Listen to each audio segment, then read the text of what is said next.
Buenas noches. El tema que nos ocupa hoy es el condensador o el capacitor. Cuando hablamos de temas relacionados a capacitadores, a capacitores y a condensadores, hablamos de elementos que tienen la capacidad de almacenar el fluido eléctrico, pero erróneamente se les llama fuentes.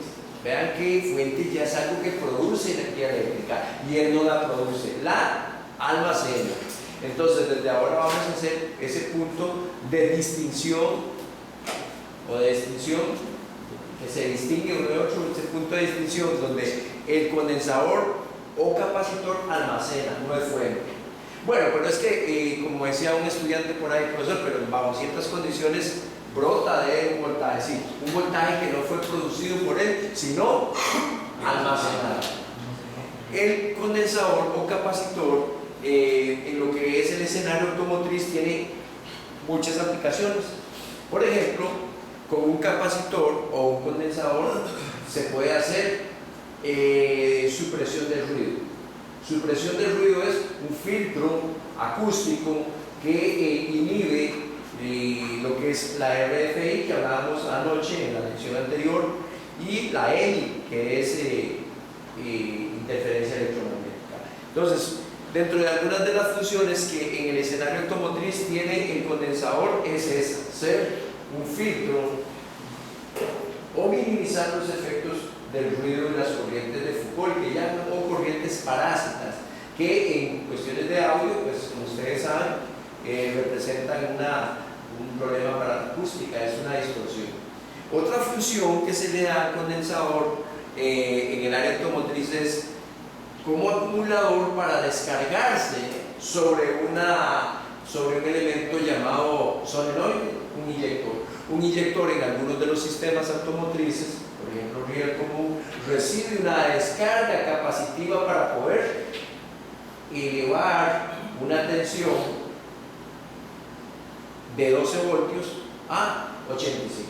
Si bien es cierto, él no produce los 85 voltios, es mediante una fuente switchada, que la vamos a ver más adelante, es el que almacena esa capacidad y mediante él y un circuito con sus periferias hace una descarga capacitiva sobre un inyector.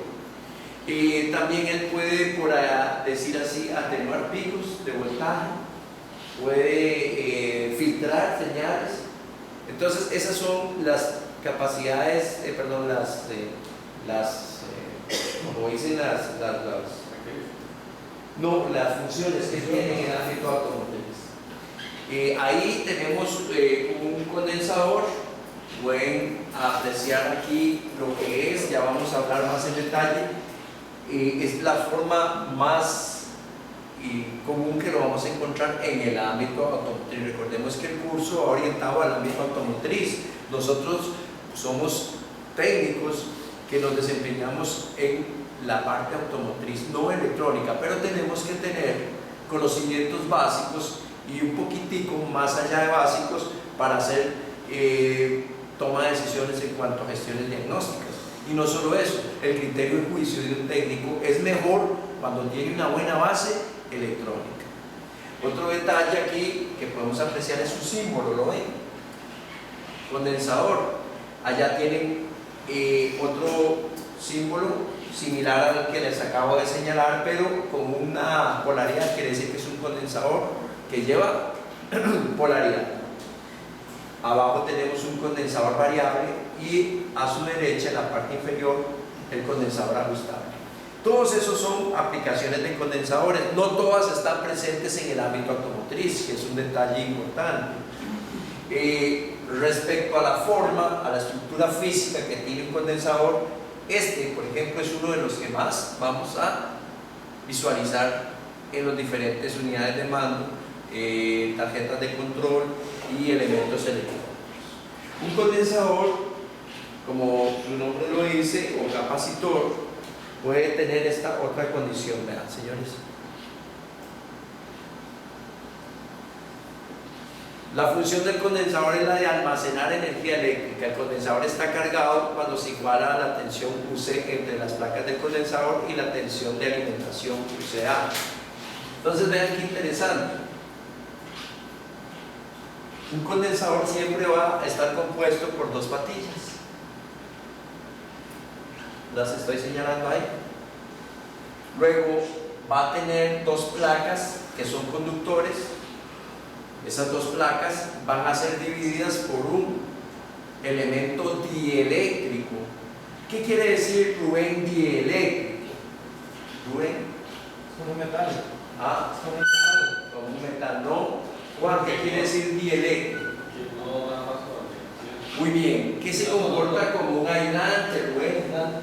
Entre esas dos placas se va a poner como punto intermedio un material dieléctrico que cambia de tipo de material, de la redundancia, según sea el tipo de condensador. Entonces, en sí, lo que les quiero dar a entender es que un condensador tiene una estructura muy básica, tiene sencillez de construcción. ¿Por qué? Porque tiene una patilla pegada a una placa, un separador intermedio dieléctrico, otra placa y otra patilla. Si analizamos qué es lo que sucede en un condensador, es simplemente que cuando yo conecto mi condensador a una fuente, le doy polaridad a cada una de las patillas y ellas, por ser un material de tipo conductor, proceden en medio de una fuente, ¿verdad?, a tomar del poste negativo, ¿verdad?, y del poste positivo toda esa ionización. ¿Qué quiere decir ionización? Ese desbalance, esa diferencial de potencial entre los dos postes, por ejemplo, de una batería. Por ejemplo, aquí vemos átomos cargados positivamente y átomos cargados negativamente. ¿Por qué no se iguala el nivel potencial? Porque no hay paso entre ellos, debido a que hay un punto de división dieléctrico resistente. Y si lo hubiéramos así, la tendencia es que estos dos elementos que estoy señalando aquí se van a mantener en esa condición de carga siempre y cuando no le demos un cierre o no descarguemos el condensador. Voy de nuevo. Dos placas, una cargada positivamente y otra cargada negativamente. Cuando yo las coloco delante de una fuente y toco fuente, poste positivo, fuente, poste negativo, él inmediatamente va a igualar la tensión de ¿quién, señores? De la fuente, y la va a mantener. Inclusive yo le quite esos contactos y me lo lleve, lo ponga por ahí, él va a hacer un almacenamiento de esa diferencial de potencial. ¿Alguna pregunta hasta el momento? Es como una batería. Sí, a diferencia de una batería, porque una batería es fuente, puede producir. Digamos que usted tiene una potencial eléctrica ahí y que está en estado pendiente a que lo descargue. Los condensadores, cuando se cargan y se tienen un tiempo, lógicamente, que si no se descargan, ellos solos van a perder esa carga. Y aquí yo les comentaba a ustedes que los estudiantes hacían una broma muy pesada, que era agarrar un condensador, lo cargaban de corriente de alta tensión del sistema de encendido y lo dejaban puesto por ahí. Cuando llegaba el compañerito ahí a meter la mano en el pupitre, se llevaba un jalón de la descarga, porque él servía de fuente de descarga. Exacto. Entonces, ese detalle no lo pierdan de vista. No es una fuente. No lo comparen con una batería, porque él no produce, él almacena, que es un concepto. Él es un almacenador de diferencia de potencial o de energía, si no quiere ver así. Acumulador. No, tampoco, porque para el efecto, para lo que es el contexto automotriz, usted dice acumulador acumulador a qué le suena? No es una batería, es un almacenador. Él no produce energía, no tiene la capacidad de producir energía, no es fuente, es un almacenador de una diferencia potencial. En la lámina anterior decía. Vean, qué interesante. Me devuelvo a la lámina anterior. La función del condensador es de almacenar de energía eléctrica. Dice, el condensador está cargado cuando se iguala la tensión UC, que es la tensión UC, es como la tensión de fuente entre las placas del condensador y la tensión de alimentación UCA. Quiere decir que si entre las dos patillas hay una diferencial de 12 voltios, oigan qué interesante, que si entre las dos patillas hay una diferencial de 12 voltios, quiere decir que la fuente que lo alimentó, ¿de cuánto era? Era de 2. Eso es lo que quiere decir la leyenda, Juan, pues se está preguntando. Y lo preguntaba porque decía. UC es, recuerden que U es voltaje. Entonces lo que quiere decir eso es que, como es que el condensador está cargado, cuando se iguala la tensión UC entre las placas del condensador, la señalo, ¿cuáles son? Aquellas dos placas. Entre las placas del condensador y la tensión de alimentación, o sea que la diferencial de potencial entre los dos postes del condensador es la misma de la fuente. Ok, ¿otra duda por ahí, señores? El material eléctrico tiene ahí. Ok, ya vamos a ver un poquito de los que son el material dieléctrico, porque en función de eso se determina de qué tipo es el condensador. Aquí tengo la figura de las placas. Vean cómo un potencial es átomos con carencia de electrones a su lado izquierdo y a su lado derecho átomos con carencia de electrones. Recordemos que establecer el puente entre ellos mediante un consumidor de por medio provoca que ese consumidor reciba su lado de carga y su lado de descarga, activando una luz o otro elemento consumido. El condensador tiene una unidad de medición y de capacidad, se llama el faradio. Los condensadores se miden en faradios. El faradio es una unidad de capacitancia y es muy grande, por eso muchos de los condensadores se trabajan en microfaradios o nanofaradios. A nivel automotriz ustedes van a ver microfaradios y nanofaradios. Luego tienen otra especificación que es el voltaje de almacenaje, que eso lo vamos a ver más adelante.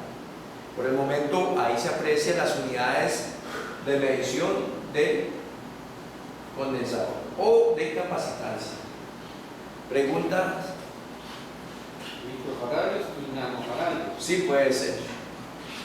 Ok, referente a la pregunta del compañero, ¿qué se usa en la intermediación de las placas? Que es el dieléctrico. Se usan varios materiales y eso, en función de esos materiales que se usen, vamos a tener tipos de condensadores. Por ejemplo, vean estos tipos de condensadores. ¿Los ven? Se aprecia la imagen ahí. Tipos de condensadores. Tenemos condensadores electrolíticos, tenemos condensadores de poliéster, tenemos condensadores de cerámicos y aún el condensador ha tenido una evolución y hoy se habla de condensadores de capacidades muy altas. Por el momento sepan que por ejemplo, en la primera casilla tenemos los de tántalo, los electrolíticos, el SMD. Del otro lado tenemos los de poliéster, metalizados y tubulares. Y después tenemos condensadores cerámicos que tienen formas de pastillitas. En algunos las condiciones cambian según la aplicación, pero la función principal es la que hemos venido comentando, esa capacidad que tiene de almacenar una diferencia de potencial e irla cediendo reguladamente bajo la condición y circunscrito dentro de un circuito eléctrico. ¿Alguna duda? ¿Seguimos? Ok. Referente a los condensadores, tenemos que decir que hay métodos de comprobarlos con el multímetro. Y vamos a ver seguidamente un software que me permite a mí ver y mostrarles a ustedes cómo se descarga un condensador. Vamos a parar esto aquí.